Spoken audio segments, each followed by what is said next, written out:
Good morning children. Welcome back to Social Studies tutorial. I hope you all are well at home. So students, today we are going to learn the second pillar of this chapter, that is religion.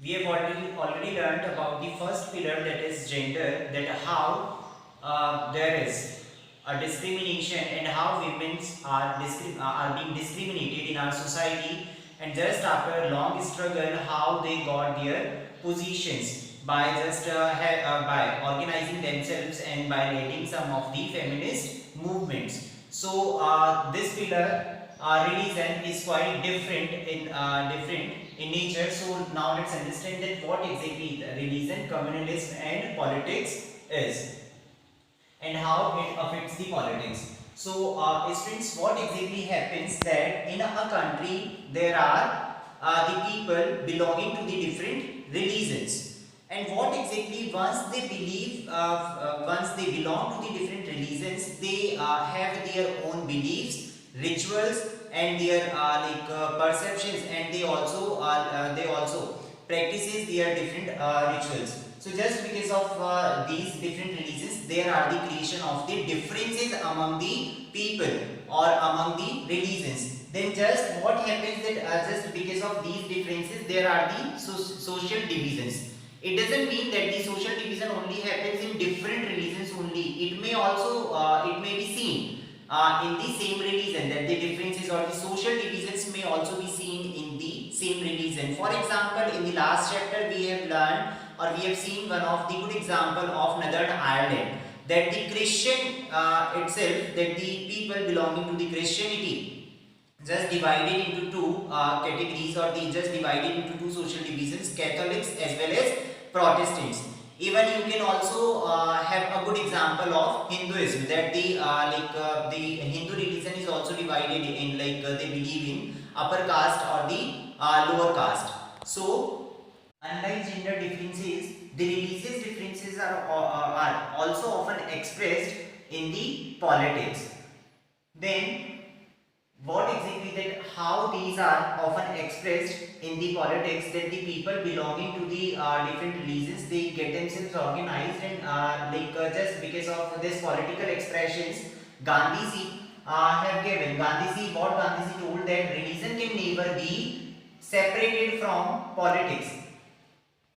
Let me explain this concept, that Gandhiji, what Gandhiji has told, that the religion can never be separated from politics, because there are the ethics and the moral values, and by this Gandhiji wanted to communicate that the ethics or the moral values or the principles of humanity cannot be separated from politics, since religion instincts the values of humanity. So if political leaders must keep his or her political motive aside and think about the welfare of the people of the country, then it leads to the development of a country.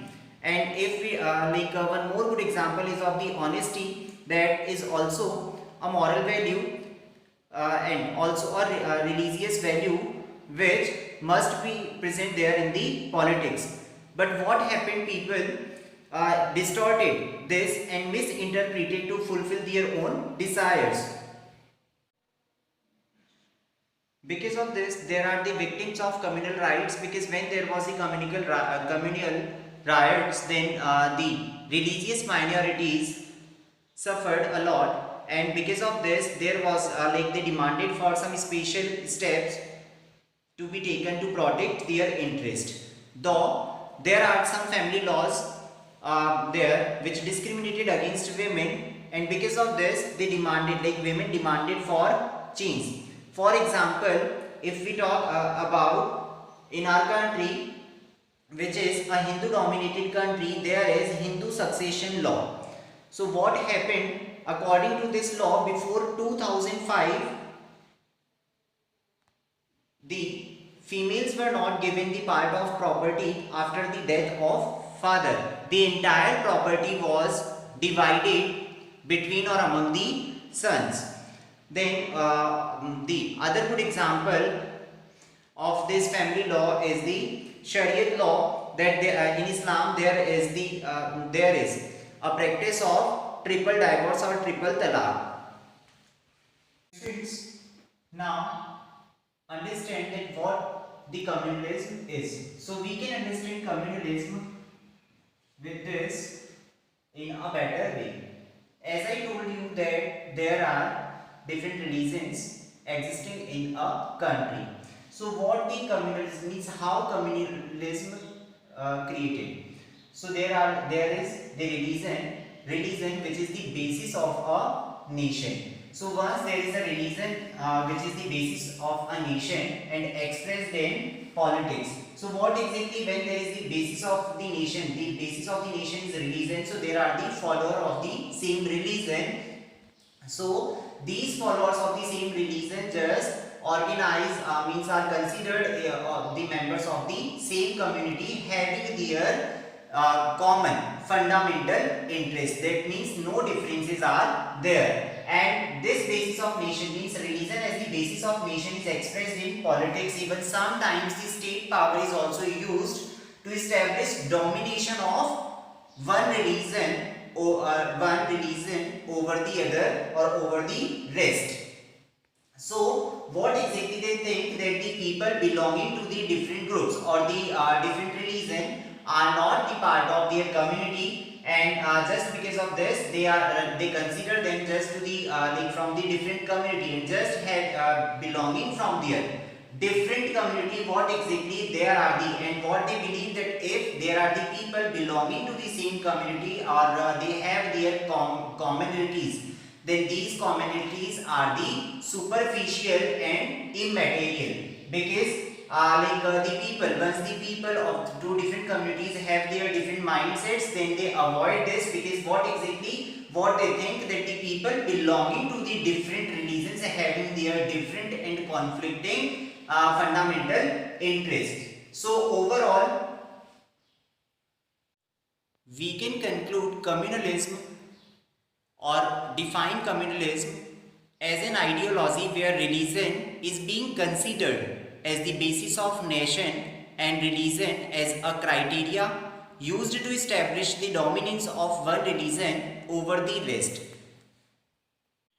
So what the communal leader think that the people belonging to the different religion cannot live together. Either one of them has to dominate the rest or they have to form a different nation.